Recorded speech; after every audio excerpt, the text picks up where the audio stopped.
gentlemen, good morning, good afternoon, good evening. I am your host, Data T, and this is my channel, The Good Guys. Guys, today's story comes out of St. Louis, Missouri, and the title reads, Suspect Shot and Killed in Failed Robbery. Good. Before we get into that story, guys, if you wouldn't mind leaving a like, a comment, subscribe. You guys can hit me on Twitter. Don't mind talking to you. Let's get into today's story.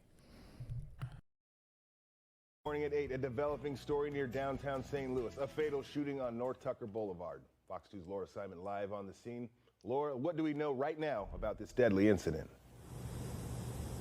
Ty, right now, police are calling this an attempted robbery. They tell me a man in a white Chevy Malibu was here at a gas pump this morning, and that's when they say another man approached him, possibly attempting to rob him. But that's when the man in the Chevy Malibu pulled out a gun and shot at the potential attempted robbery suspect. So now police are investigating because after that man was shot, that man actually ran this way and he got about a half a block when he ended up collapsing and dying. So now we have homicide detectives out here. Still a lot of yellow tape, but maybe police are trying to wrap up this at this point in time.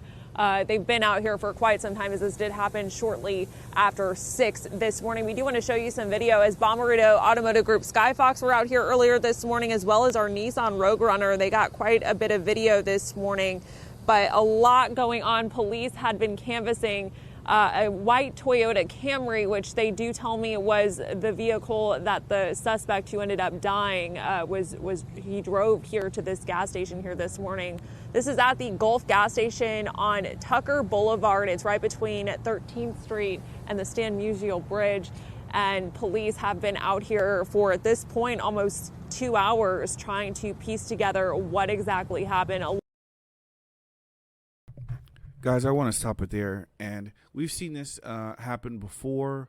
I remember there was something here in Arlington where these 3-4 teenagers tried to steal a guy's car at a gas station. He ended up being a concealed carry holder, and he was able to shoot one of them and kill one out of the 4.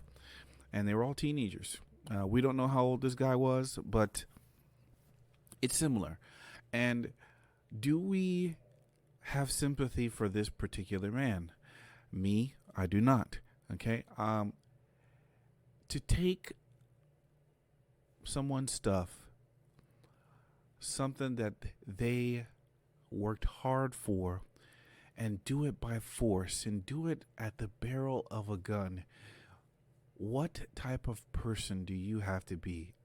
In my opinion, you're a pretty bad person, and we don't have sympathy for you. So the good guy here pulled out his firearm, shot and defended himself, and killed this man. He ended up dying.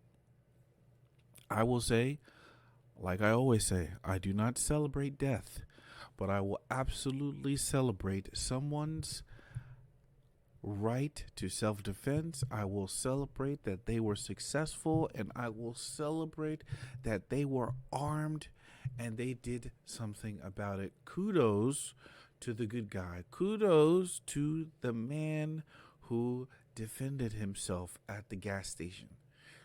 Now, we could say all kinds of things. Hey, why was he there at that hour? Okay, he shouldn't have been there at that hour. Or, hey, why didn't he go to a different gas station? Maybe that area is high with crime. Did he know all these things ahead of time?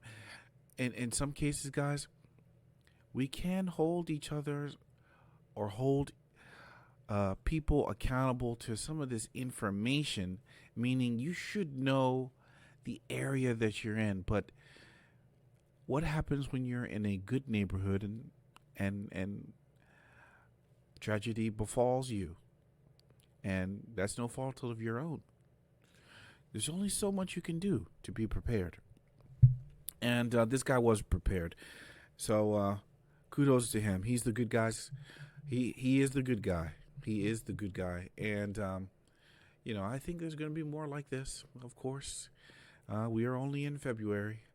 And how many shootings, self-defense shootings, have happened. Many. And we've covered many already. Let's hear what the rest of the video has to say.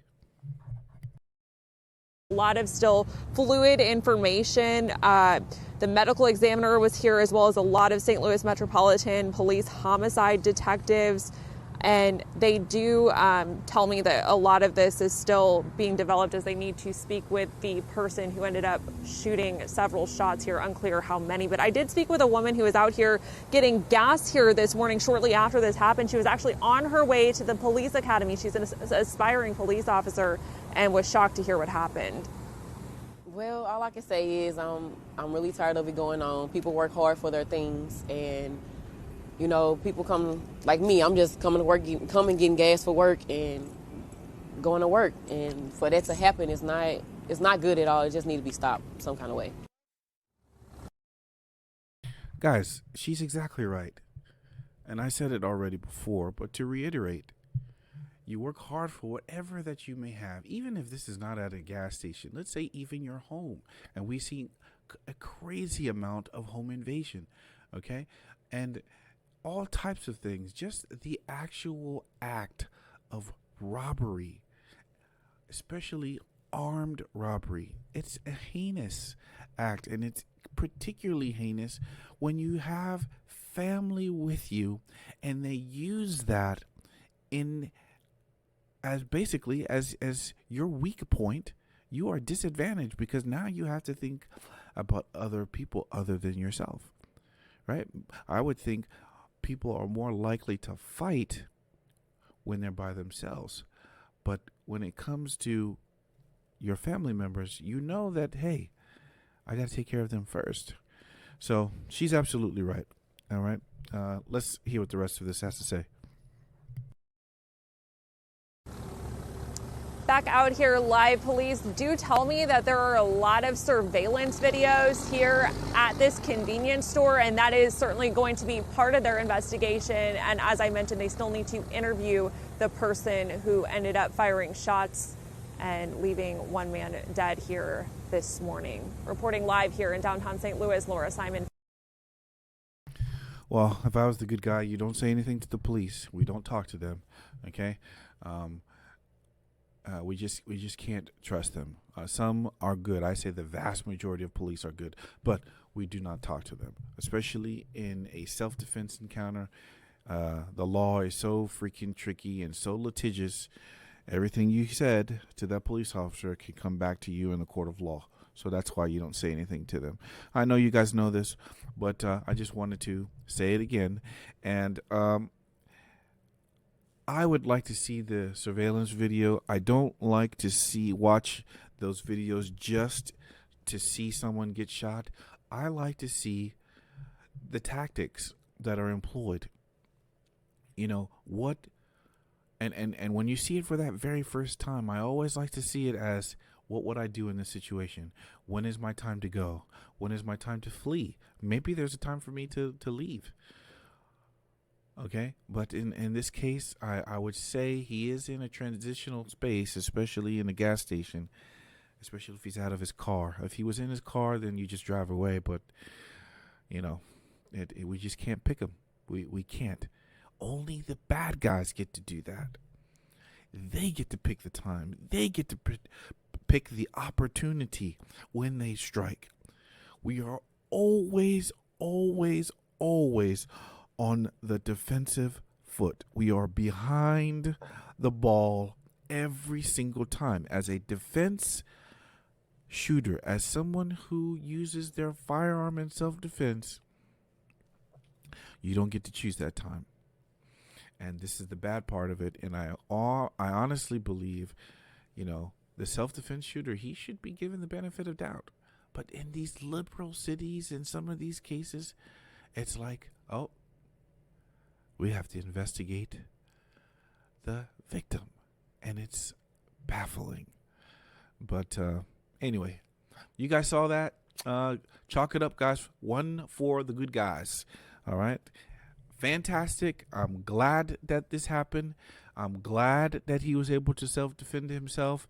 And remember, good people people have guns.